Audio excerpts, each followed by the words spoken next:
We back, baby. It's your boy Phil Brown. We on our third episode of that Kush Talk, the voice of the stoners. We on a sit down right now with my boy, hip hop artist, producer, a weed smoker, Zip Nasty, the half of Dos Vatos, the mighty Dos V. Also known, man, listen, they rooted from that old school hip hop boom bap, that raw authentic.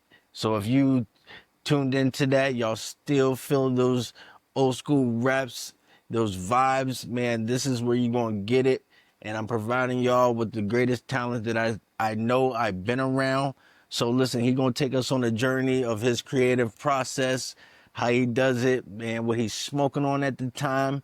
And before we get into all that, I want to shout out to all the brands that hooked us up with the nice premium flowers, man. We got the certs. We got the certs poppers. We got the natural leaf by the certs. We got Stizzy pre-rolls. What else we got over there? Got some nice little partner up by cookies. Got that Khalifa Kush. Shout out to Bass Pro Shop. You know, you always get your snapbacks there. Shout out to my boy Troy. He got his own brand right there, the Brand Vision Co. Man, listen, y'all need videos. Hook him up, man. Listen, he shoot fire. And let's see, shout out to Game Threads for the nice Shador shirt they sent me. You already know what it is, Shador season, baby. We all the way up, but you already know I'm a Baltimore Ravens fan, man. But nah, listen, we're gonna get into it. Yo, so my man Zip, bro, listen, explain to them where the name Dos Vatos, the mighty Dos V came from and what it represents to you. Yo, so it's probably the simplest story anybody could tell you about where a name came from. Yep. It's kind of self-explanatory. It's two fucking dudes, right? Pretty much. Me and Fetty, we first met freestyling, battling a little bit in, you remember Nicky Yoda, right? Yep, my shout out Nicky. Yeah. So remember when he had that smoke shop on Bank Street? Yeah. Yeah. He was running that for a little bit. And so he introduced me to Fetty. And it was right before I was about to hop on a Greyhound to Missouri. I had some shit I was trying to get away from. You know, I was on the run a little bit. So so I hopped on a Greyhound like the day after I met Fetty. When I ended up coming back, he was like, yo, I want to learn how to make beats.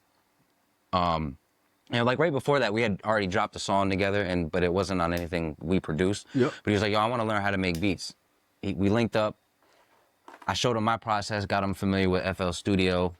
We chopped up a first beat, and like while we're making a beat, I hear him from behind me, and he goes, yo, what do you think about Dos Vatos? And I'm like, all right. And that's literally it. That's it. Yeah.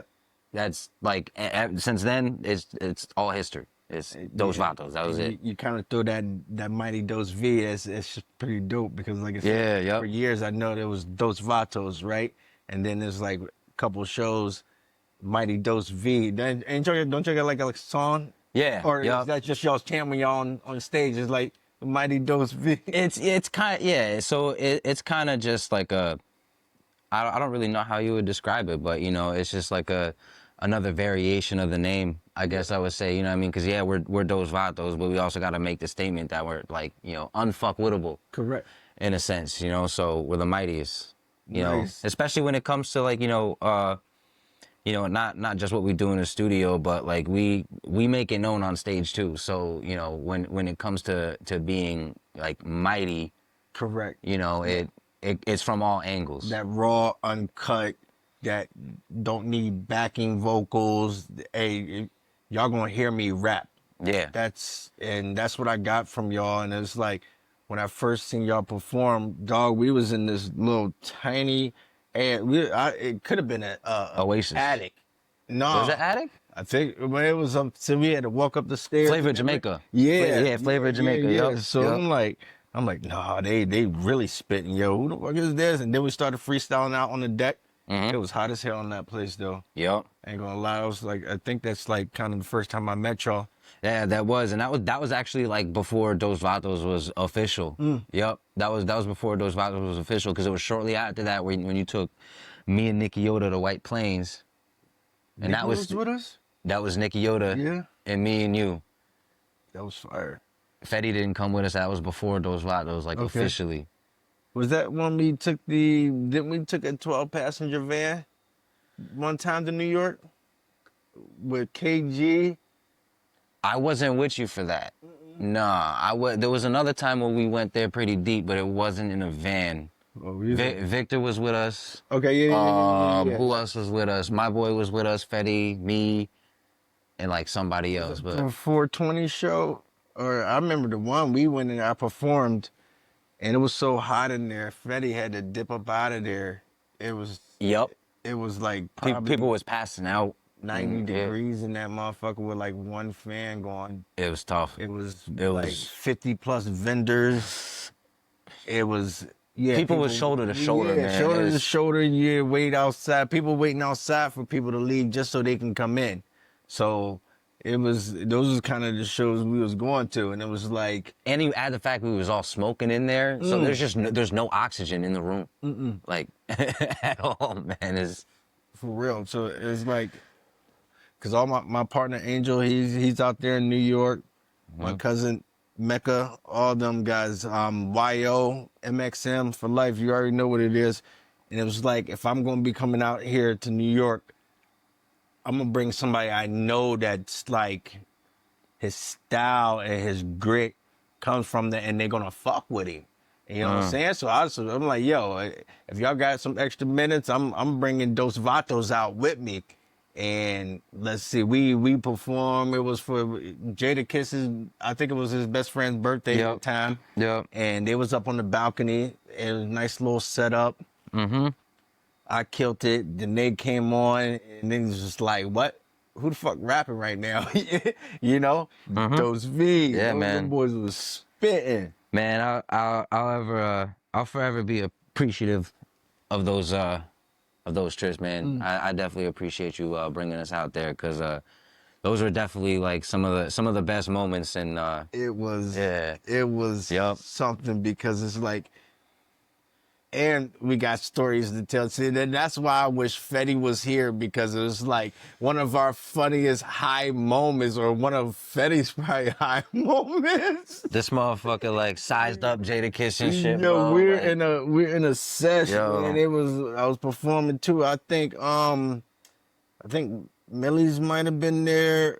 It was a couple people in there, and just, I guess the nigga stepped. I think who was it? Styles stepped on his shoes. No. So Jadakiss accidentally stepped on my shoes trying to turn around and everything. But before that, like, that wasn't even like the big deal, because he didn't even realize he did it. He dapped me up, whatever. It was kind of awkward. But before that, before that, which was just a wild coincidence that it happened to both me and Fetty on opposite ends of the room. Yeah. So like, he just had some weird interaction with those Vatos in separate moments in the same building. Yeah. But the first one was the craziest, because I wasn't around. Fetty, when he gets high, man, he gets high. Yeah. He gets real high. And I wish I could pull up the picture of what the dude was wearing too, because he had on like the baggy jeans, fucking the beater on. He had a camera hanging from his neck, and he had this bucket hat on, like out of a time machine type shit, right? Yeah. Like 1997, like walking fucking Time magazine.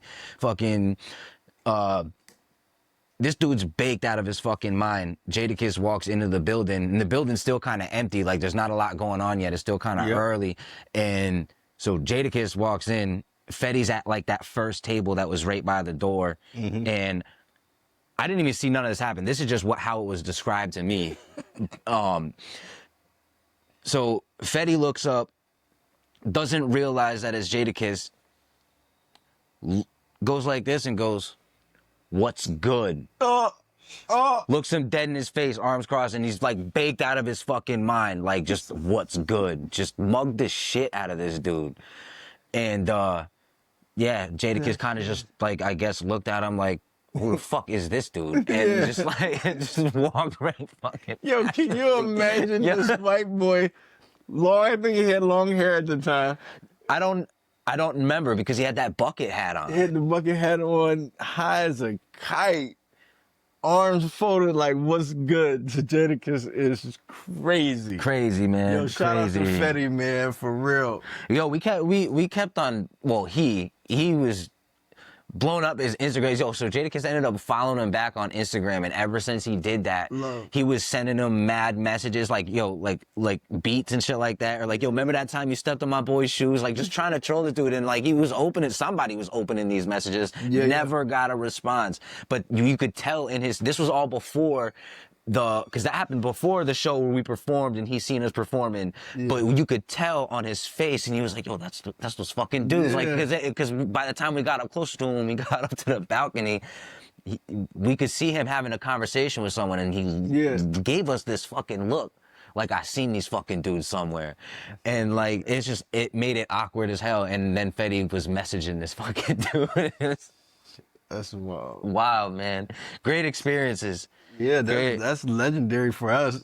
Yeah, man. Well, Tell my kids that story. yeah, man. Nah, but listen, like, so, like, what inspires you when you either making a beat or you rapping? Like, when you finish with it, how you want people to feel like? Because we know you could spit. Yeah, and so for the longest time, I mean, I'd like to say I've matured over the years. So, I mean, what inspires me to rap now is way different than what used to inspire me to rap. You know, life changes all the time, but you know, hip hop has always been my biggest inspiration, because hip hop has been one of the biggest things in my life that kind of kept me afloat in the worst times at that. You know what I mean? Whether it was being locked up or being, you know, kind of just stranded on my own somewhere, whatever. It was always hip hop that was there for me through anything. So, you know, that was always my inspiration to continue making music. Apart from, you know, the things that happen on the day-to-day life that might spark something in you, but in terms of what pushed me in that direction, man, I mean, it's just what I grew up on, man. Things like, you know, I grew up in the G Unit era. Okay. You know what I mean? Like 50, Banks, Buck, Yayo, like, yeah, man, I grew up during that era. And even before that, I mean, like, I have very early memories of the first hip hop songs I heard. Like, the first hip hop song I could ever remember was Ghetto Superstar, Prize, ODB, Maya. Yeah, so like that was like the first song I can actually remember ever hearing. I was a little ass kid, and ever since then, I mean, I would hear mad Busta Rhymes songs and everything like that. And then it turned into like Mobb Deep, and then I really connected with Mobb Deep, and especially Prodigy on a MC level, just because he just had that way with words where he didn't have to be too complex with it, and he could just paint one of the most vivid pictures. Same thing with Nas. Like Nas, he's like one of the one true goats that we still got. You know what I mean? But it was Mobb Deep heavily in Nas and G Unit that really pushed me in the direction. It was big, and even from a production standpoint, you know, like, you know, Mobb Deep in G Unit, and even when G Unit signed Mobb Deep, there was a lot of Havoc and Alchemist production. Aside from obviously the Scott Storch production too, they was big with the Aftermath stuff and the G Unit stuff. But it was a lot of the Alchemist and Prodigy production was just huge, and that inspired 90% of the beat making. I can see as far as when y'all performing and everything, with the no backing vocals, the raw, just the beat, and let me spit my shit, and it's like, what really set y'all apart from other performers? Yeah, so that's really just us trying to keep the tradition alive, man. So like, I hate hearing people do the disservice to themselves by not letting their actual voice be what the people are hearing. You know, like, obviously it's their voice on a song, but that's not their voice live. Correct. So you know, different. so like, because at the end of the day, I mean, like, that's not where we're at today, it seems like, but like, you know, music is still about like the feeling you get when you hear it, and the feeling you get when you hear a studio song versus you hear a live performance. It should always be a different feeling. That live performance should always just hit you somewhere. Amen. You know, and you're not always gonna get that from somebody who's not truly committed to They're correct. that, you know.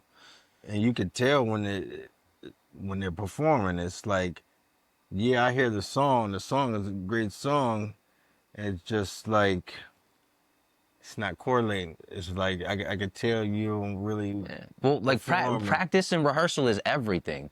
I don't care how many times I have listened to my own songs or recorded my own songs or whatever. Yeah. I practice my shit all the time. When I'm in the car on my way to work, when I'm on the way to the gym, when I'm at the gym, Yep. I'm like, there's always time to be rehearsing something. When me and Fetty get ready for shows, especially some of the bigger ones that we do, but even all shows, like we link up somewhere before the show and let's go over this shit real quick. And then some of the other shows where we have more time to plan, we have straight up stood in his living room holding TV remotes, his microphones, jumping up and down while we're rapping, trying to, you know, control our breath, like running in place that's and important. you know what I mean, looking in the mirror like we're fucking kids trying to fucking play pretend shit, you know what I mean? Like we're actually doing that in the mirror to try to watch our movements, try to watch like what we're doing so that way we can get on stage and be confident with what we're doing, not look like fucking idiots. And it sounds you know? right. And it sounds right. You know?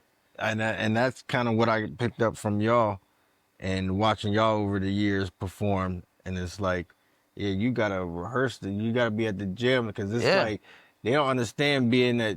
It's work. It's what real you're work. doing is being a true MC to the game, to the culture, because you going up there, you letting the crowd hear your voice. Like this is the voice that made this record. Yeah. You know, the record that you love. Like this is what you hear. You know, and y'all wanted the best to do it. Appreciate you. And and I can show you so many footage on that camera doing the same thing, rehearsing right there in that kitchen. Yeah. Got the microphone, just going back and forth, just like. Absolutely. No, I love to hear shit like that, man, because like I always try to encourage people of shit like that. And shout out to Bird and A Cruz, because those are some dudes that I had conversations like that with early on, and they took that seriously. And ever since then, like every performance I've seen from them, like it's been on point. It's been on point. You know what I mean? And everybody that I've given that advice to and took it seriously, it always turned around to their benefit. And that's in the studio as well. I've had people in the studio where like me and Fetty are like, yo, like that's too good of a verse for you not to put more into that. Correct. And then when they actually took that, we ended up with a great product every time. Now, have you ever made a beat that you sold or gave to somebody and be like, damn man, I wish I kept that for myself? Yeah. So there were some, and it's not even in a bad way because I give them to great artists. Yeah, correct. But it's like when I go back and listen to the beats, I'm like, man, the things I would have done with that beat, because like I just like to rap, you know what I mean? So like, you know, shout out my boy Ace Cannon. We got many projects coming out, many tracks that I've produced for him, a bunch of work, man. But there are a few beats that he's got, and I'm like, yo, you are a lucky motherfucker, bro, because I would have done some things with that. But I'm more than happy to hear him on it. You know what I mean? So like it's never no thing. And it's the same thing with my boy Spark Kent. Shout out to him. Me and Fetty have produced a few joints for couple of his projects, all of them great songs. And then I go back and hear the beats and I'm like, man, I would have loved to do a song on that too, you know? But I'm still amazed by the products that we got back from there, so I can never be mad at it. I'm about to call him like, yo, I need a feature on that though. What's up? Yeah. Now do you do you specifically make a beat for an artist, or you just got so many beats in your arsenal? It's like, I know he will sound good on that record right there, and shop it that way. So it could be both.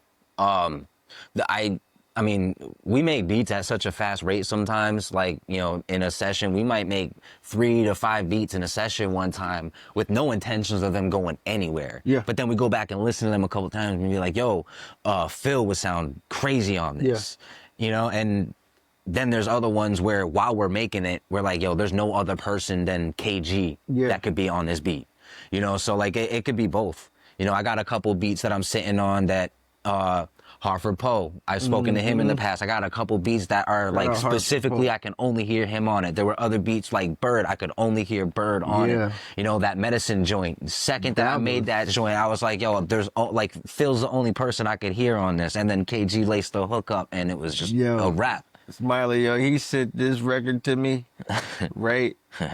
Did you send it to me or KG sent it to me? KG said That's it how to you, y'all, but yeah. but we was in the studio. Because shout out to KG because KG being on a rant right now, knocking out hooks and stuff, and he made the beat. KG knocked out the hook. Was like, yo, send it to Phil. I got it to my email, man. I think it was probably about like 8. I was just getting home. I heard this beat. I'm like, yo. You got no letter? You got another letter? You got a letter? Wait.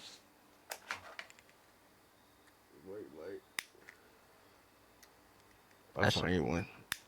But I was like, I heard that beat, man, and it probably took me about 2 hours, went right to the attic. It was quick. I got the first verse back while I was still in the studio. Yeah. Cause I had Jahu in the studio. Shout out to him. We work heavily too, but we was still in the studio. KG had left, and then Jahu pulled up, and it was like a few minutes later. I checked my email, and I was like, "What the fuck?" Yeah. And I was like, "Yo, this dude got a verse back to me already." I thought maybe you had just like forwarded me back my email on accident or some shit like that. And nah, it was the first verse. And then I wake up. I wake up a little while later because I got back to the crib. I passed out for a little bit. So I got this track's done.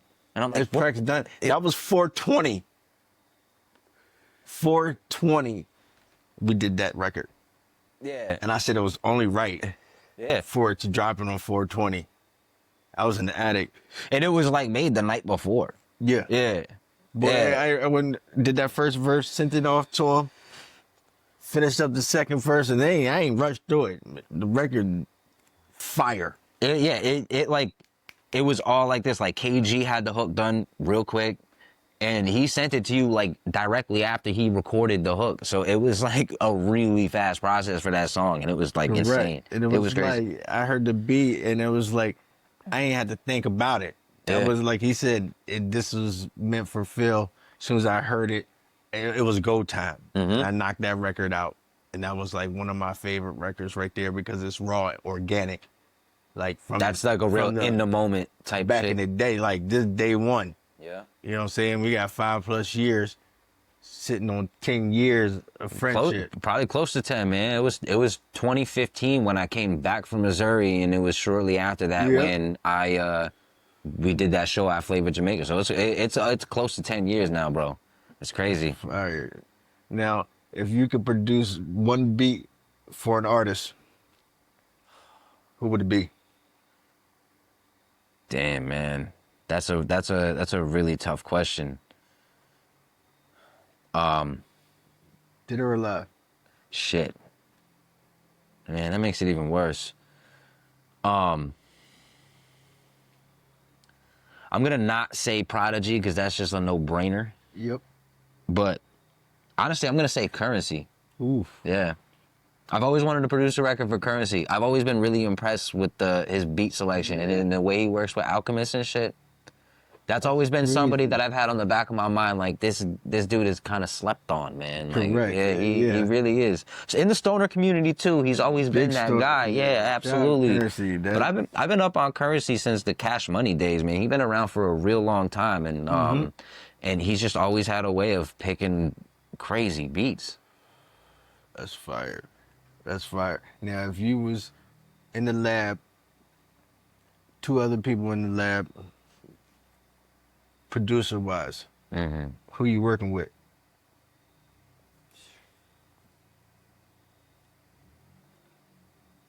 I'm gonna need Scott Storch on the keys. Shout out to Scott Storch. I met him at Kush Stock. That was my man. I got him on video and everything.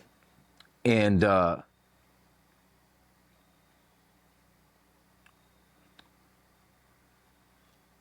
Primo. I ain't see that one coming. That's crazy. Think y'all can get that? I need Primo cuts, man. Yeah. I need the cuts. That's fire. Not too many people making vinyls talk like DJ Premier, you know what I mean? That's like one of them guys. DJ Louis Divine put me on Premiere. That's the guy right there. Now, you think you rap better than you produce? No, No. nope. I love myself as an MC, and Yeah. I'll never not rap, but I'm a producer. That's like for me, I feel, and I've been coming to that term more recently. But yeah, through and through, like I'm a producer. And that includes rapping. Like, I mean, that's part of stuff that I produce is my rhymes and shit. But Yeah. I mean, through and through, I'm a musician at that. You know what I mean? Because like we don't just chop samples. We don't just like we make other beats from scratch and shit too. Our Time's Up joint, right? Yeah. That's not a sample joint. Like we played all of that. Yeah. Yeah, we played all that. You know, so like we're musicians. Yeah, You know, I can hear it. rapping is just something that we're most known for because that's what they see the most. Correct. You know, not a lot of people put the pieces together when we say like, you know, on stage, like, yo, if you need a beat, come get us. But then when we get off stage, who made those beats? We did. We just told you. But like, you know, people see the rapping. Yep. That's really what they see. But I consider myself more of a producer than anything. I'm always willing to rap. But You just produced this record for Teak. man, shout out Teak, man. Yo, y'all, I encourage y'all to go Who you cop with? that too, man. Everybody hates Teak. Everybody hates Teak. Yeah, man. So I produced a joint on there called Skip. That's one of my favorite joints I've produced, That was- in general, man. It's That was a great beat. crazy, man. He killed it. The He song, complimented it the was beat well- perfectly, man. It was well put together. Yeah, That's man. a great record. Appreciate you, man. That was produced, mixed by me, recorded with me. That was when I was shout out Smoke the World. I was working out of his studio for a little bit, and that's where that was done at. Shout out to Smoke. That's my guy. Smoke the world. Yeah, yep. Brother. Yeah, man, I love that record though. Shout out to Teak for that. There's a bunch of stuff that we're gonna be having that I produced, man, because that's something that I've been focusing a lot on lately.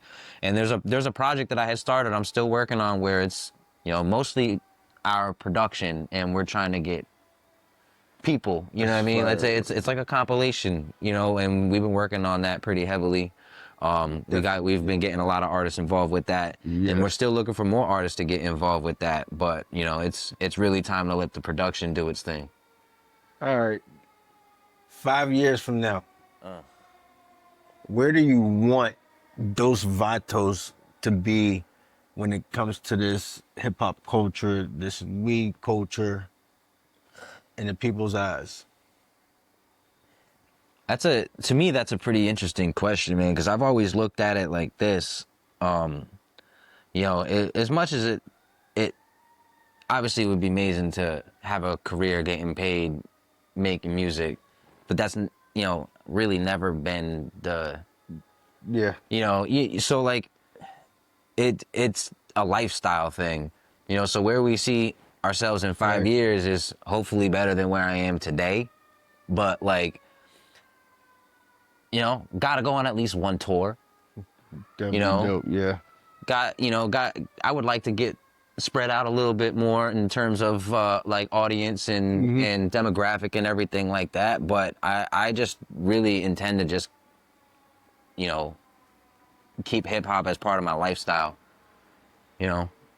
So 5 years, I just hope is better than the last 5. 'Cause I asked that because it's like affirmation, man. You spit that shit into existence. Yeah, It's for gonna sure. happen. Yeah. I mean, I'm living believe. You know what I'm saying? So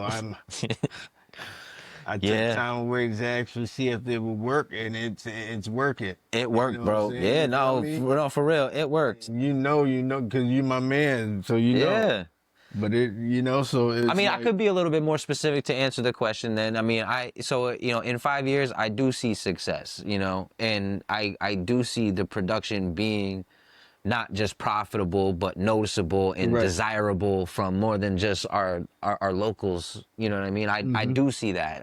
And I know it's going to come, whether it's something I'm consistently like night and day pushing for Correct. or not. It's something that's going to happen. And it might happen when I'm not ready for it, you know, because we got jobs. Fetty got a business he's building right now. We got kids, and you know they're all starting Life school, and you know life is crazy. Happening You know what I fast, mean? But man. like you know with with how confident we are in our product, our sound, our style, and how much support we got, it really could happen one day.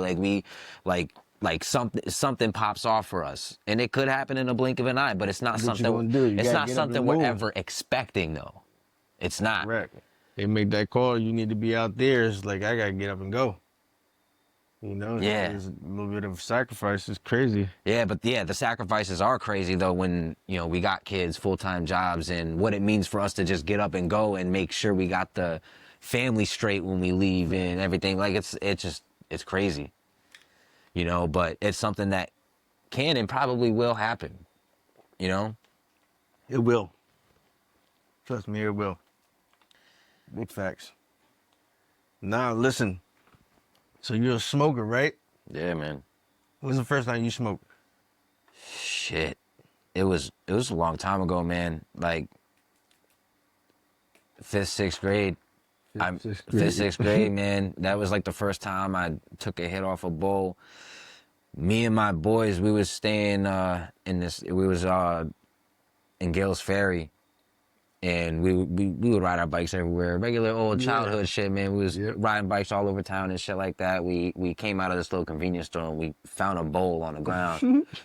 And one of my boys, who happened to be a little bit older, said he knew where to get some weed. Of course. And I was like, fuck, it wasn't just gimme at first, cause like, I'm young, man. So I'm like, fuck, man, like if my mom finds out, man, like, come on, like I'm fucked, but I did it, man. But I'm a kid, I'm impulsive, bro. So I'm like, what, fuck it, I'm trying to get high. So we was, my mom's ain't home, she's working. So we're in my backyard and in my shed, we're all like passing the bowl around. I get a couple hits in, and next thing you know, I'm getting carried into my house. Oh, shit. I can't stand up straight. I'm like cotton mouth like a motherfucker, dehydrated, like everything, bro. Like they had to actually like carry me into my house. They put me on my couch, put a blanket over me. I had to pretend I was sick when my moms came home.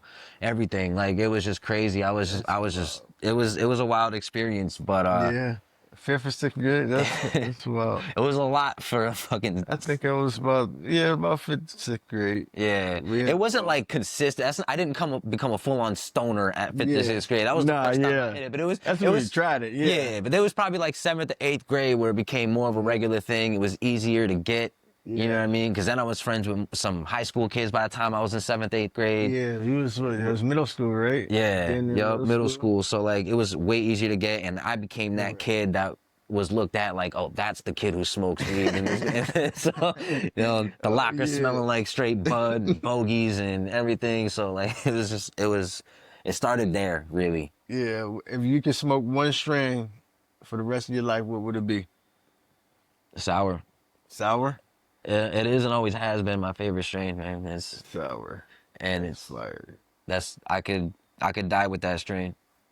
I don't care about none of these new strains, honestly. Yeah. It's all great. It's all good. I love flavors. I love different flavors. But if you tell me to pick my favorite, it's not gonna be any of the new ones. But you ain't gonna be.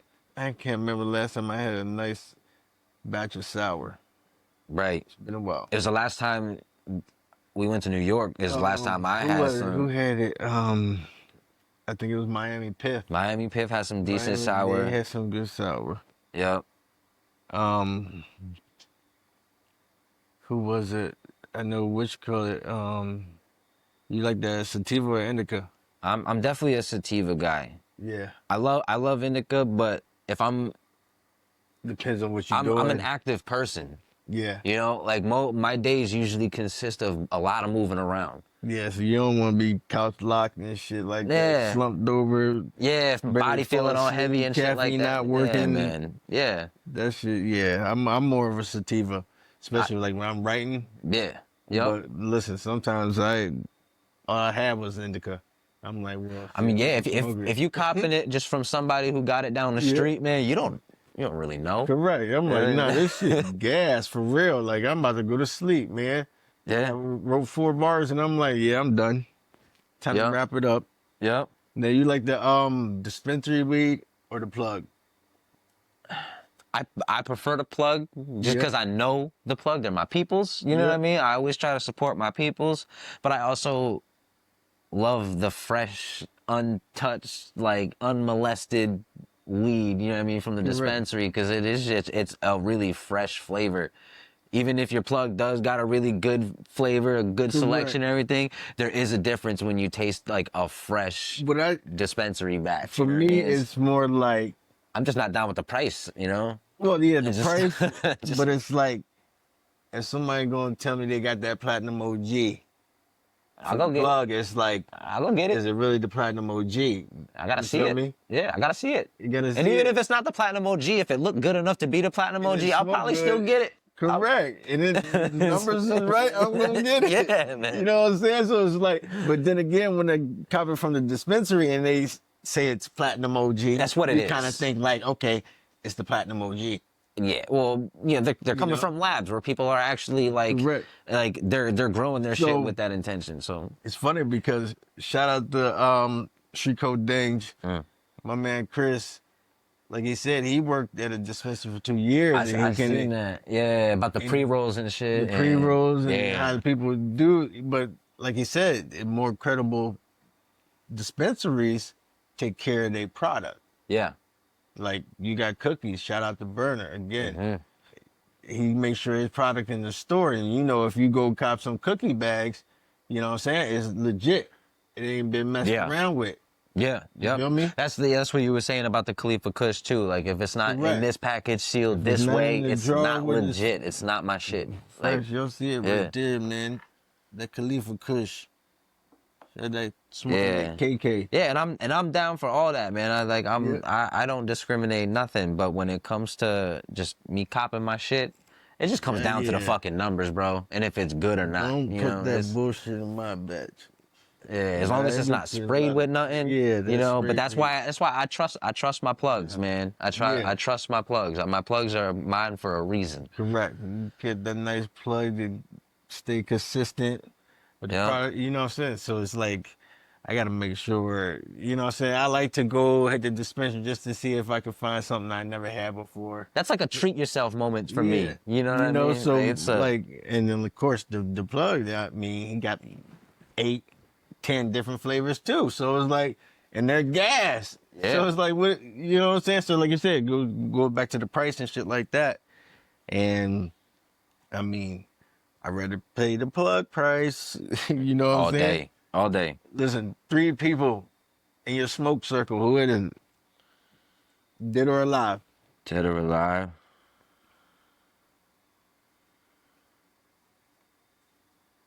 I gotta say Currency for one. I gotta smoke with that dude for sure. I think Johnny Depp would be funny as fuck to fucking smoke around. Yo. You got it just like the nigga from the park. That's it. It's the only ass, you know, for real. Yeah. Yo, that'd be crazy as right? shit, yo. Smoke with Currency, Johnny Depp. I didn't see that coming. Yeah, right? Johnny Depp is fire. And,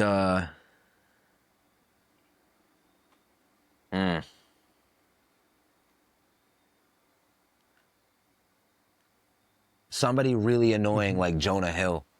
That'd be crazy. I don't even know if he smokes weed. He probably don't, but just it would be somebody really annoying like that. Yeah. Yeah. Or like Seth Rogen. He's annoying too. Rogen, yeah. Yeah, he's annoying as fuck. That'd be funny as shit. It'd be funny. You have a little comedian in there. I just don't want it to be boring. Nah. You know what I mean? I'll probably rock with Wiz. I'll probably have to go with Bob Marley. Yeah.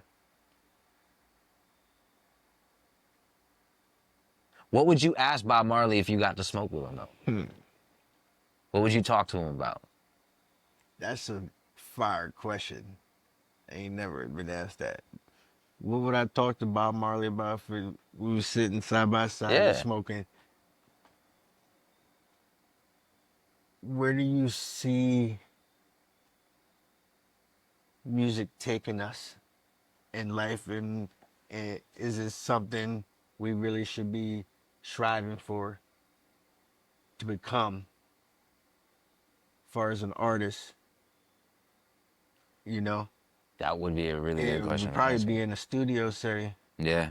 Make it his record. Yeah. Everything gonna be all right. Yo, yeah. Yeah. Yo, all right, yo, Yeah. all right, Bobby, go ahead and lay your head down. We talk later. You feel me? Yeah, man. Yo, yeah. Fire. Crazy. Nah, and with Nip. Yeah, that'd Yeah, be rest in fire. peace, man. Yeah. That would be fire. Nah, that's funny as hell, though. For real. That's a great question. Listen, so, all right, you it sound like you're a smoker for real, for real. A little quick trivia for you. Real or fake strands? Purple haze. That's a real strain. Lemon pie crust. That's a real strain. That ain't a real strain? Fake strain. Durban poison. That's a real strain. That's a real strain. Dragon breath OG. That's a real strain. That's not a Nah, real strain? I ain't never heard of it. Nah. Who's known as the Willie Nelson of rap because of his weed habits?